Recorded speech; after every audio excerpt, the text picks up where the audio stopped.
Olá, eu sou a Mayra Calef, mastologista, chefe do Núcleo Mama do Hospital Moinhos de Vento e presidente do Conselho de Administração do Instituto de Governança e Controle do Câncer, IGCC. Estamos aqui na PUC, reunidos em mais uma edição especial do IGCC Talks, para falarmos sobre os principais destaques da ESMO 2024, que aconteceu em Barcelona, na Espanha, no último setembro. Está comigo hoje a doutora Fernanda Casarotto, médica oncologista do Hospital Nora Teixeira, Santa Casa de Porto Alegre e líder técnica do projeto Visão Zero do IGCC. E o Gustavo Verutsky, oncologista do Programa de Câncer de Mama e investigador do Centro de Pesquisa do Hospital Moinhos de Vento, em Porto Alegre, e também diretor executivo do Latin American Cooperative Oncology Group, o LACOG. Bem-vindos, Fernanda, Gustavo, é um prazer enorme dividir essa conversa com vocês. Bom, eventos como a ESMO trazem centenas de estudos clínicos. Foram mais de 2.000 resumos de abstracts de 150 países. Foi muito grande essa ESMO. E acontecem esses estudos ao redor do mundo. E isso é uma evidência contundente da busca constante pela melhoria na prevenção, no diagnóstico e tratamento do câncer por todos os investigadores e para nós também clínicos. Na opinião de vocês, quais os principais estudos e resultados apresentados no Congresso? Vamos começar por ti, Gustavo. Certo. Então, obrigado aí pelo convite de participar aqui com a Fernanda e com a Mayra do GCC e trazer os principais estudos, né, Fernanda, que foram apresentados nesse evento, que é um evento muito importante da oncologia. Então, as pessoas têm que entender que esse é um dos maiores eventos, se não um maior, junto com a ASCO, da oncologia do mundo, e é onde se apresentam os principais resultados de estudos que estão em andamento, né?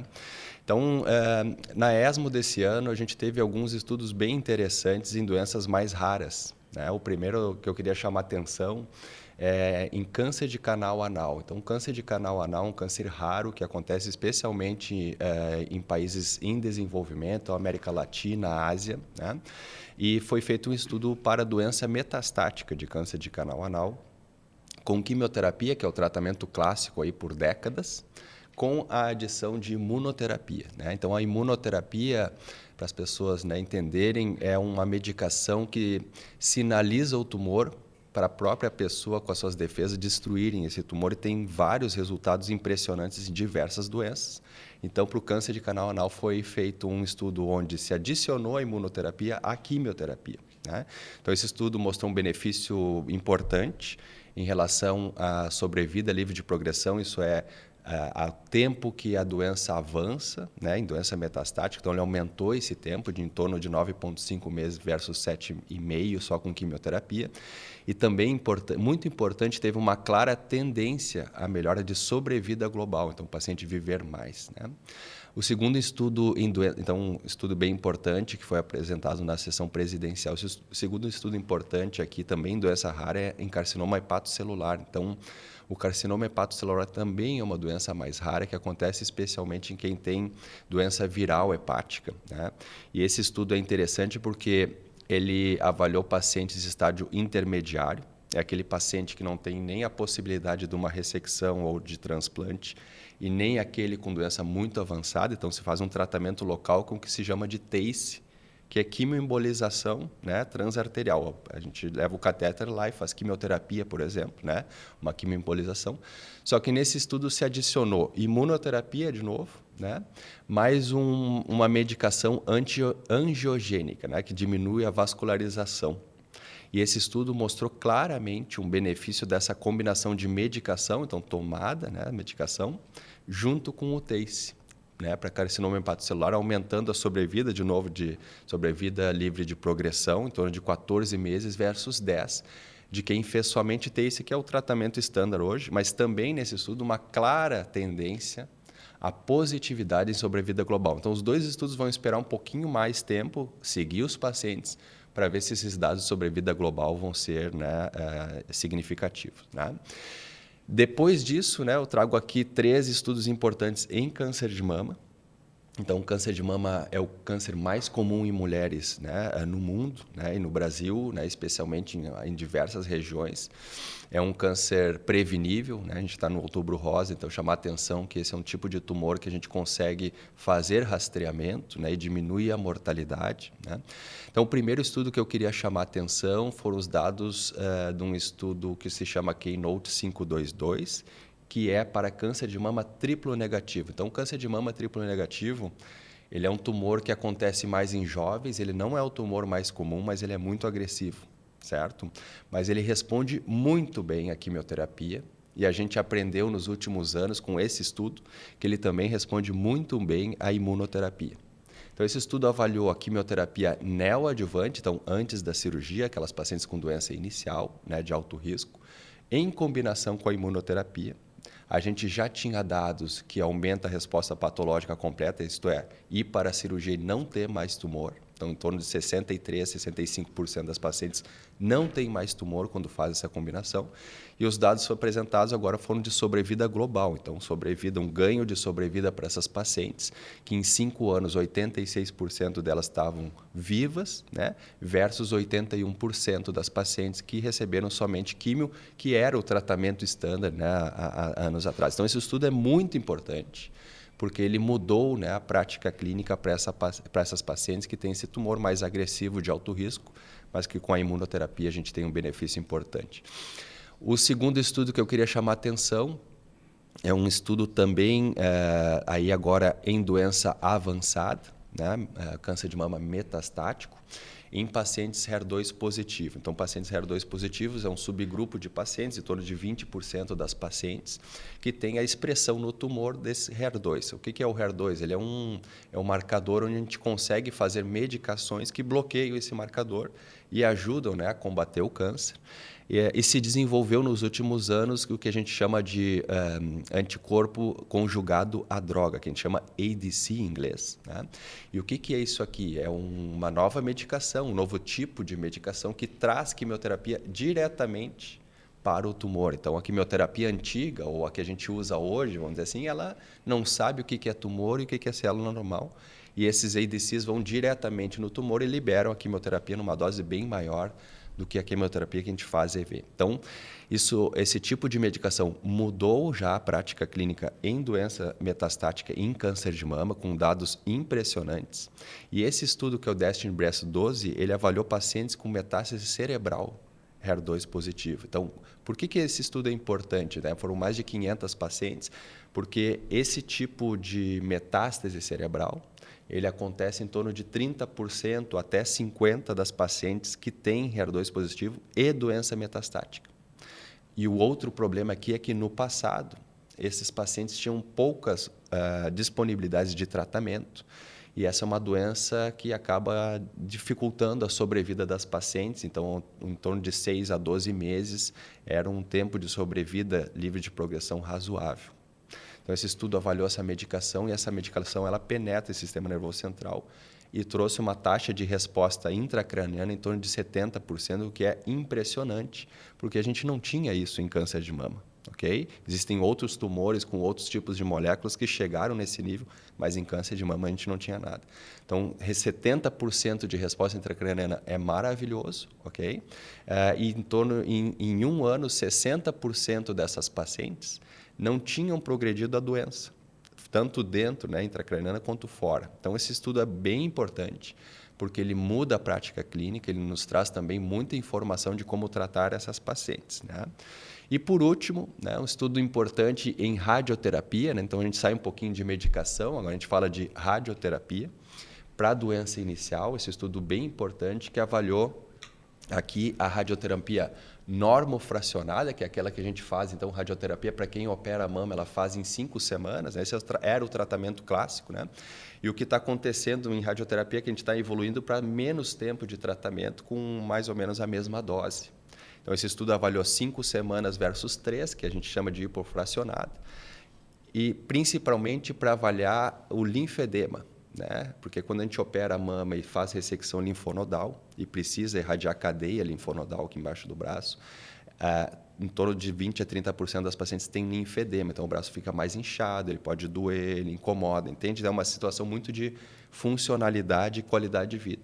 Então, esse estudo mostrou que o hipofracionamento, então, da mais dose em menos tempo, não prejudica essas pacientes, mantendo também os desfechos assim de controle local. Então, esse estudo é bem importante, porque ele estabelece que hoje uma paciente não precisa mais, mesmo com doença mais avançada que tenha que irradiar a axila, fazer 5 semanas, ela pode fazer 3 semanas. Então, basicamente, esses são os estudos assim que eu queria chamar a atenção aí da ESMO desse ano.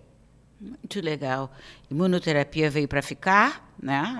Até melanoma também foi confirmado na ESMO, em melanoma. E essa tendência a gente também diminuir o tratamento com melhor qualidade de vida, isso foi uma tônica, né, nesse evento que a gente discutiu bastante. E, Fernanda, eu queria que tu falasse um pouquinho de outros cânceres na mulher e também de próstata, porque teve novidades em próstata também. Teve. Vamos começar por gineco, então, Mara. Vamos. Sessão presidencial, assim, para as pessoas terem uma ideia, quando o Gustavo falou do tamanho da ESMO, um congresso gigantesco, e ele não é, apesar de ele ser um congresso europeu, ele acontece na Europa, ele é um congresso muito global, assim como o congresso americano. Eu acho que é uma tendência da gente falar hoje em dia, né, Gustavo, que a medicina corre muito rápido, a gente cada vez tem incorporações mais rápidas. E eu vejo, assim, que talvez algum tempo atrás as coisas vinham nos congressos, demoravam para chegar nos consultórios, nas práticas, né? E hoje em dia é muito rápido, né? As publicações são ao mesmo tempo, então o estudo inteiro vem na íntegra ao mesmo tempo que o estudo está sendo apresentado pela primeira vez, ou aquele dado é novo. Então, acho que isso é interessante das pessoas entenderem que, quando a gente está falando aqui de novidades, de um congresso europeu, pode parecer uma coisa muito distante, mas na prática, hoje, a gente quase traduz em tempo real algumas dessas alterações para o nosso consultório quase que imediatamente, né? Porque a gente já tem acesso ao dado, enfim.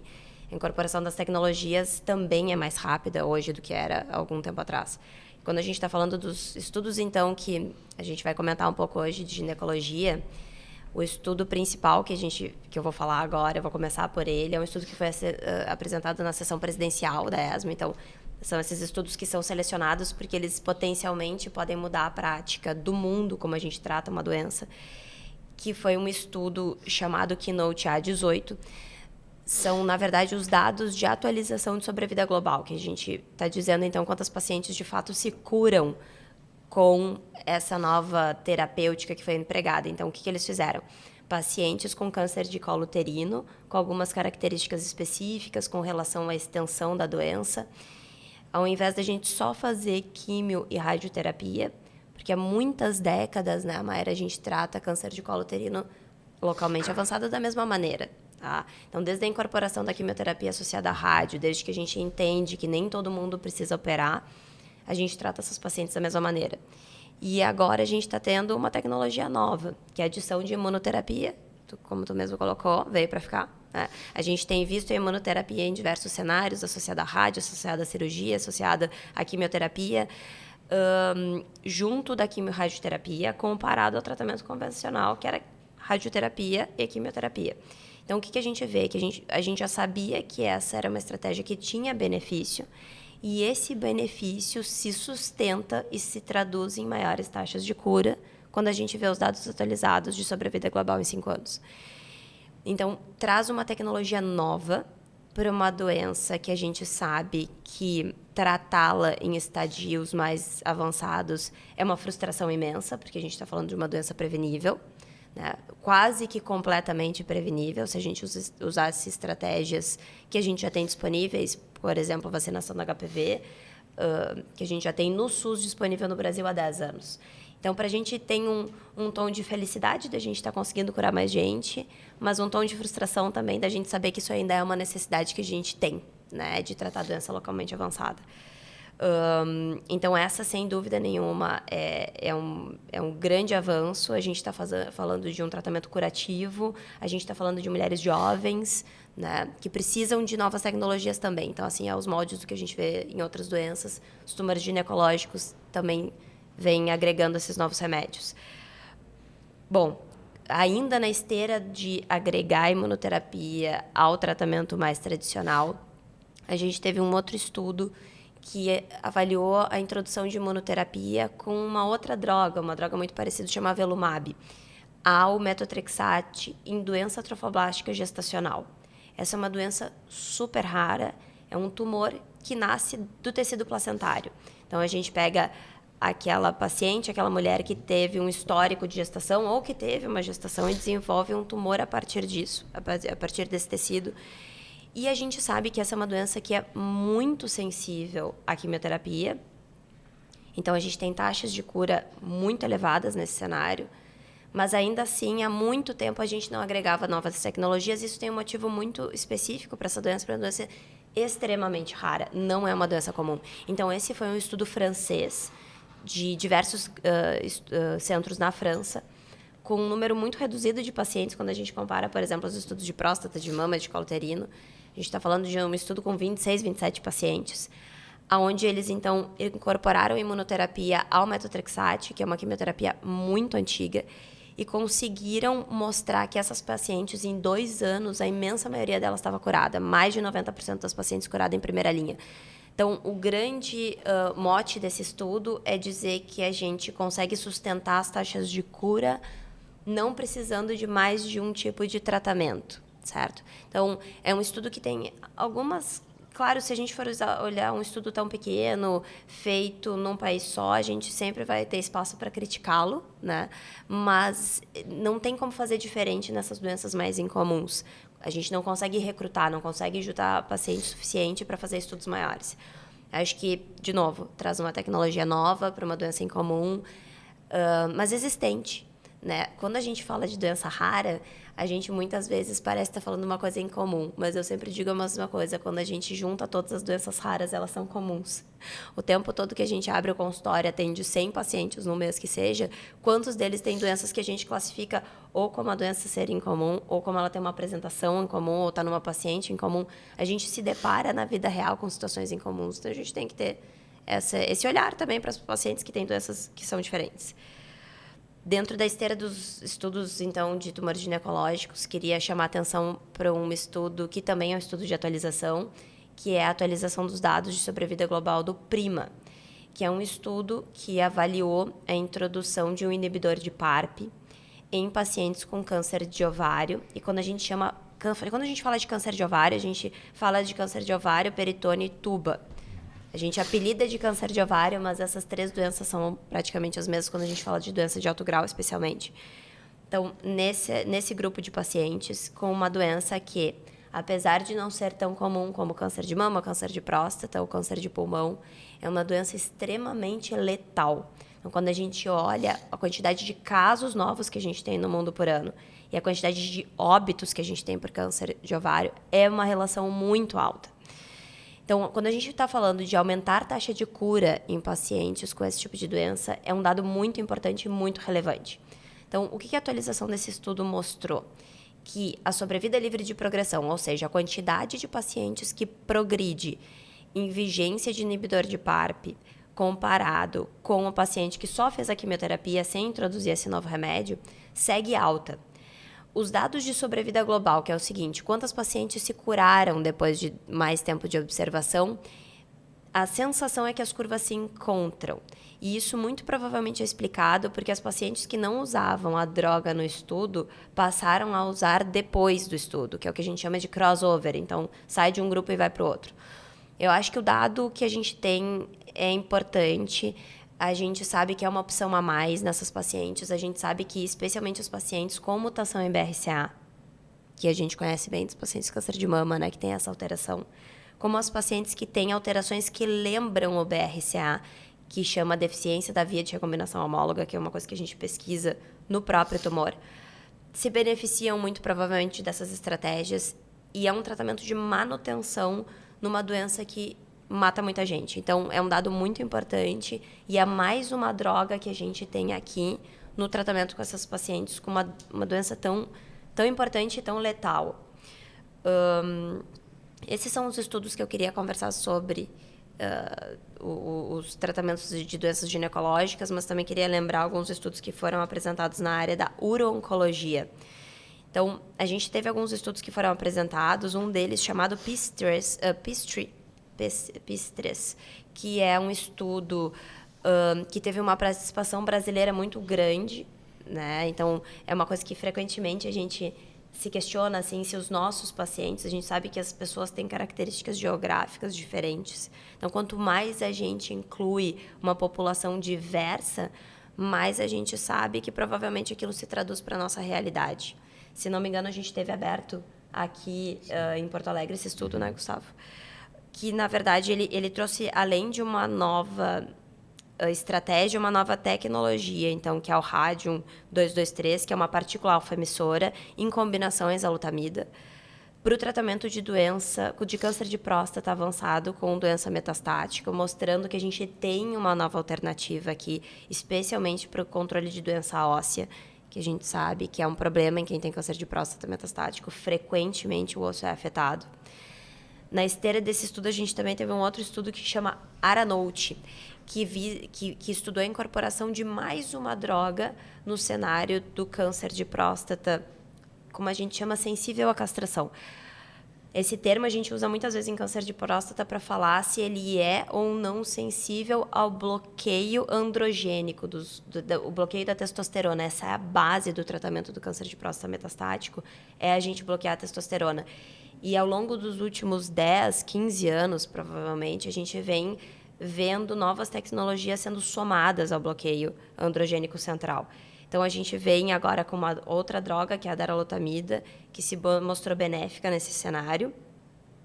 E um outro estudo que a gente teve, agora não em próstata, mas ainda em uro-oncologia, que é o estudo Niágara, que é um estudo que somou, de novo, então, agora, imunoterapia à quimioterapia antes da ressecção cirúrgica. Então, câncer de bexiga também é uma doença que não só ela pode ter uma mortalidade muito elevada, ela é muito desafiadora de tratar, mas os tratamentos são tratamentos que também geram muita morbidade para os pacientes. Então, a gente tem aqui mais uma estratégia para a gente aumentar a taxa de controle dessa doença, possivelmente aumentar a taxa de cura dessa doença, e é uma estratégia nova, com um perfil de toxicidade diferente, mas que nos traz uma nova abordagem nessas doenças. Então, acho que são 3 estudos muito importantes, e desses 6 estudos que eu comentei, queria ressaltar. Desses 6, 4 a gente está falando de cenários potencialmente curativos. Né? A gente quer muito, claro, estender a sobrevida dos nossos pacientes. Esse é um termo que muitas vezes incomoda o paciente, sobrevida, né? Mas a gente quer aumentar as taxas de cura, principalmente. A gente realmente quer que as pessoas virem a página dessas doenças. Aumentar a vida, né? Aumentar a vida. E aumentar a taxa de pessoas que viram a página, que conseguem dizer isso aqui é um problema no passado, né? Olha, sensacional. Muito, muito obrigada. Vocês ouviram aqui um grande resumão de muita qualidade, de 5, 6 dias de intenso congresso, tinha mais ou menos 600 palestras, 600 pessoas palestrando. A dedicação desse público foi incrível. E eu, chamando um pouco aqui para a nossa realidade brasileira, e agora eu vou falar com o diretor da LACOG, tá? Que é um centro de estudos latino-americano, a presença de médicos e estudos brasileiros na ESMO vem crescendo anualmente. A gente enxerga lá muita participação do Brasil já. E o que você acha, Gustavo, que mudou na oncologia brasileira e o que ainda precisa mudar para que a gente tenha um protagonismo maior nesses estudos? Então, o que eu posso colocar aqui, por exemplo, eu vou dar um exemplo, né, Maria? O estudo que a Fernanda comentou, o PIS3, né, o PIS3, em câncer de próstata, que praticamente vai mudar a prática clínica, né, com um novo tipo de tratamento. Esse é um estudo de um grupo europeu, tá? É um grupo colaborativo de pesquisa europeu, que o nome é IORTC, né? E esse grupo, há uns 3, 4 anos atrás, eles nos convidaram, né, como LACOG, para que a gente entrasse no estudo e pudesse contribuir, né, abrindo esse estudo no Brasil e dando a oportunidade para os pacientes do Brasil participarem. E foi um sucesso, porque o Brasil entrou com o estudo já andando, né, através do nosso grupo aqui, o LACOG, e a gente foi o maior recrutador do mundo. Alguns centros no Brasil também foram um dos maiores recrutadores do mundo, então deram a oportunidade, entende, para os pacientes receberem um tratamento que hoje é o standard of care no mundo, mais uma medicação nova, vamos dizer assim, né? Então, eu acho que isso mostra claramente uma situação que não tinha no Brasil, acho que uns 10, 15 anos atrás, de grupos de pesquisa que têm a estrutura para poder desenvolver os estudos, né? Poder conduzir os estudos. Então, hoje, essa é a grande diferença. Então, na minha época de residência, se eu quisesse fazer um estudo, eu não tinha a estrutura que me ajudasse a fazer esses estudos. Então, na Europa e Estados Unidos, esses grupos existem há 60 anos. Né? O LACOG tem 12, 15 anos agora. Né? Então, eu acho que isso foi o que mudou.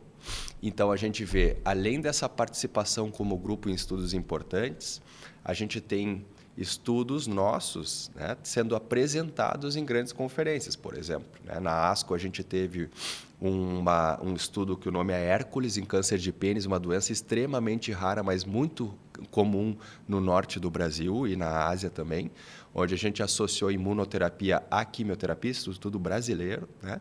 Que foi apresentado, foi selecionado para apresentação oral na ASCO, porque vai mudar a prática clínica no mundo, certo? Um estudo pequeno, doença rara, né? Que vai mudar a prática clínica.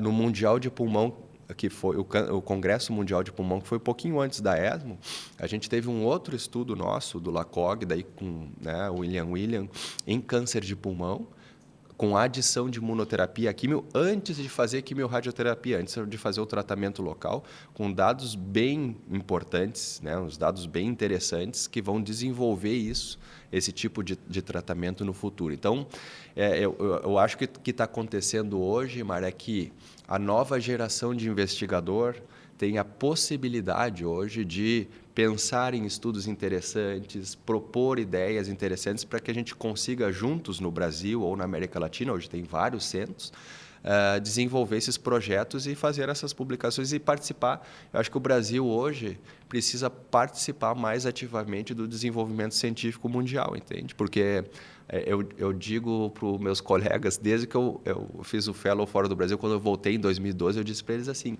a gente tem pessoas altamente competentes na área de oncologia, radioterapia, patologia, que podem certamente desenvolver estudos interessantes. Então, acho que essa aqui é hoje a grande diferença, Mayra, da época, né, de 10 anos atrás, e por isso que a gente está vendo assim, bastante desenvolvimento, publicações e participações do Brasil, aí, de investigadores brasileiros. E tem uma outra coisa que é um sonho meu, assim, é de ter mais pacientes interessadas em entrar em estudos clínicos. Por exemplo, a gente teve um tempão lá fora estudando e as pacientes chegam e perguntam, mas tem algum estudo que eu possa entrar?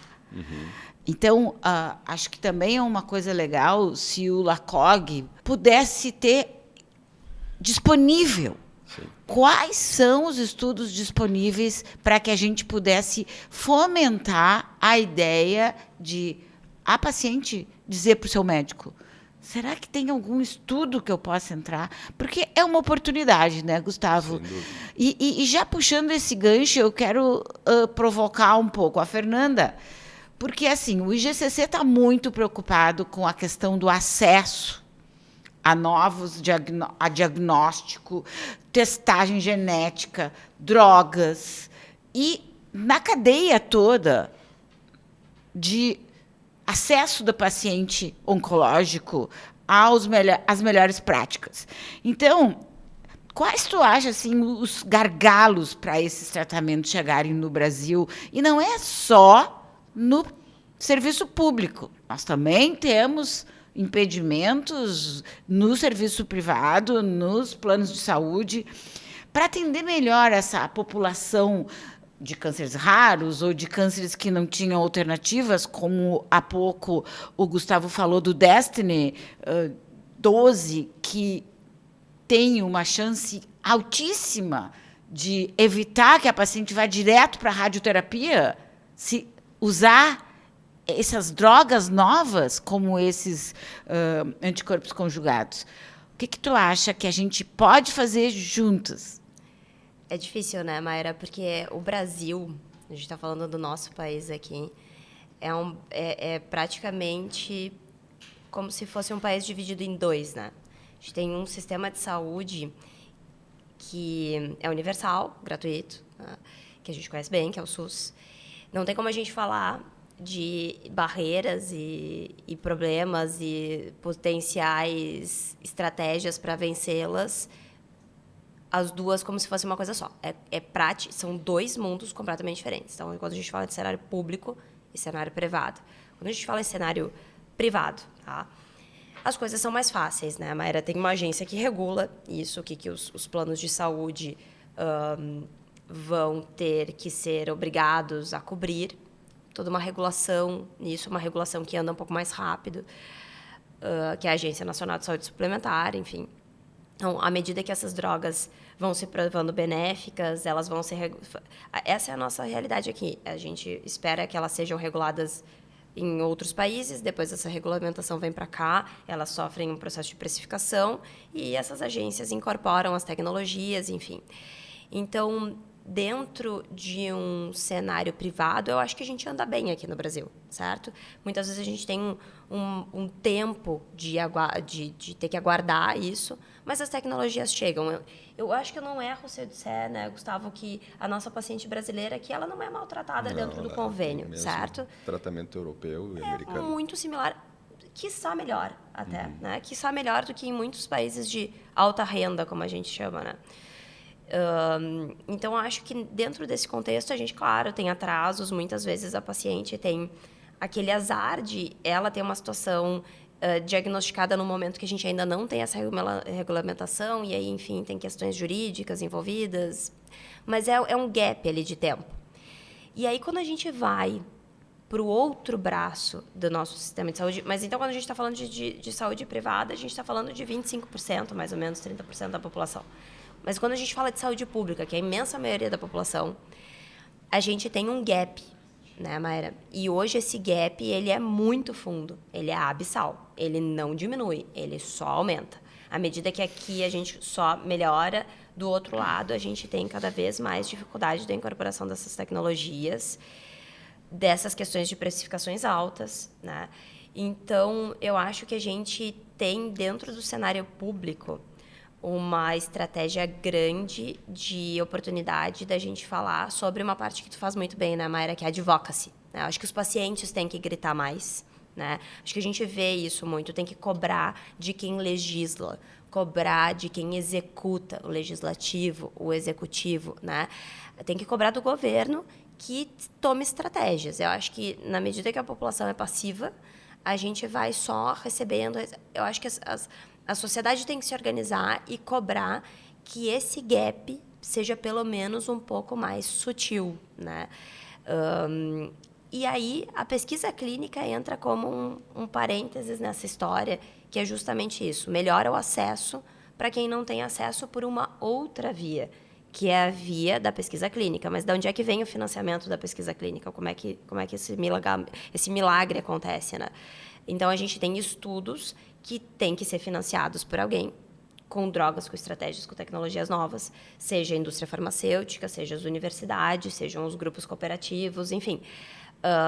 Esse financiamento tem que sair de algum lugar, mas hoje a pesquisa clínica no Brasil só cresce e, sem dúvida nenhuma, é uma estratégia para a gente diminuir um pouco essas diferenças. É um jeito da gente fornecer esses tratamentos para os pacientes.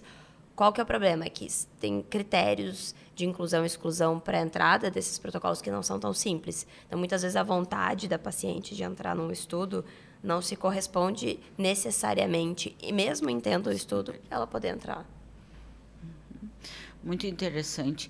Bom, a gente está chegando ao fim da nossa conversa aqui. Para encerrar, eu queria trazer os cânceres mais preocupantes atualmente do Rio Grande do Sul, e serve para a maior parte do Brasil isso, que é mama, pulmão, próstata, colo retal, colo de útero. E do que foi abordado da ESMO, e já se despedindo, eu queria que vocês falassem alguma coisa de tendência a partir da ESMO, em geral, assim, para esses tumores, por favor. Ok, então eu acho que é importante que vocês viram aqui que existe hoje muita tecnologia e um avanço muito acelerado, que é uma coisa maravilhosa, né, na oncologia. Então, a gente precisa também entender que a oncologia mudou muito de 15, 20 anos atrás e hoje existem várias oportunidades de ótimos tratamentos, especialmente, eu diria, na área de imunoterapia, como a gente comentou, alguns estudos, mas também nesta área de anticorpos conjugados a drogas que estão, de fato, assim, revolucionando vários tratamentos e mama é um deles, né? Com algumas drogas já aprovadas, com ótimos resultados, e que estão sendo desenvolvidos agora em doença mais inicial em câncer de mama, né? Isso vale para outros tumores, vale para pulmão, né? Vale para pulmão coloretal e assim por diante, como tu citou, né? Então, eu acho que essa é a tendência do futuro, né? Junto com a tendência do futuro de medicação, há uma tendência do futuro de novos testes diagnósticos, então melhorar os testes moleculares para que a gente dê a medicação certa. Então, existe essa situação de medicina personalizada, que a gente chama muito, né? Essa é a tendência do futuro na oncologia, e deixar a mensagem para todos aqui que pensem sempre, se tiver um familiar ou se tiver um diagnóstico novo de câncer, pensem sempre em procurar, pedir para o seu médico procurar estudos clínicos abertos para potencialmente participar, porque isso é uma oportunidade única para os pacientes receberem o que é estándar de melhor tratamento hoje, mais, por exemplo, uma medicação nova. Então, acho que é muito importante essa mensagem, porque não é só questão de ir no oncologista, mas sim, assim, será que tem algum estudo bom para o meu diagnóstico de câncer ou de um familiar, por exemplo. E eles, geralmente, esses estudos estão atrelados aos centros de câncer, né? Que faz muita diferença, onde tem uma equipe multiprofissional, num atendimento com o paciente no centro do cuidado. Isso. E para a Fernanda, já que ela é a nossa líder do GCC para o Visão Zero, a gente sempre fala, né, Fernanda, numa vacina contra o câncer, que todo mundo espera uma vacina contra o câncer. Nós já temos uma vacina contra o câncer de colo de útero. E aí, isso foi muito falado também na questão, na ESMO, sobre, gente, nós precisamos prevenir mais os cânceres e não só pensar no depois. O que tu traz para nós, que tu pegaste lá na ESMO e trouxe para a gente? Eu acho que é isso, assim, quanto mais a gente fala sobre... Eu acho que, não digo nem só dessa ESMO, mas é uma tendência dos próximos anos, né, Mayra? A gente falar mais sobre taxas de cura. A gente quer curar mais gente. E aqueles pacientes que a gente não consegue curar, a gente quer cronificar mais as doenças. Para mim, essa é a tendência da oncologia. O que a gente quer é isso. Sem dúvida nenhuma, se a gente puder prevenir essas doenças, é infinitamente melhor do que tê-las, certo? Quando a gente fala de câncer de colo uterino, isso é uma verdade. Quando a gente fala de câncer de cabeça e pescoço, isso é uma verdade. Algumas doenças, isso não é uma verdade. Algumas doenças não têm prevenção. Tem cânceres que não têm prevenção, não tem rastreio, não tem exame. Câncer de ovário, por exemplo. Tirando famílias que a gente detecta BRCA, consegue atuar fazendo aquela salpingofarectomia profilática, não, uma cirurgia tem muitas doenças, tem cânceres que são puramente, pelo menos hoje em 2024, puramente azar, certo? Mas tem doenças que não são. Tem doenças que a maioria. Tem doenças que não são. Tem doenças que... Tem um dado da OMS que fala que a gente poderia prevenir 5 em 10. Né? E com mudanças de estilo de vida, com a vacinação, por exemplo. A vacinação do HPV, que tu mencionou, que é um tema caro aqui pra gente dentro do GCC, ela é muito importante e muito emblemática, porque a gente tem... a gente falou tanto em acesso, né? Existe, é disponível, é de graça, faz 10 anos. Né? Não tem explicação.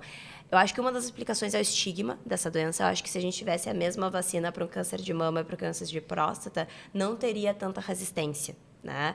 Mas é uma vacina que encontra hesitação vacinal Então, sem dúvida nenhuma, a gente tem que trabalhar nisso, tem que entender as causas por trás. É uma doença para não ter mais.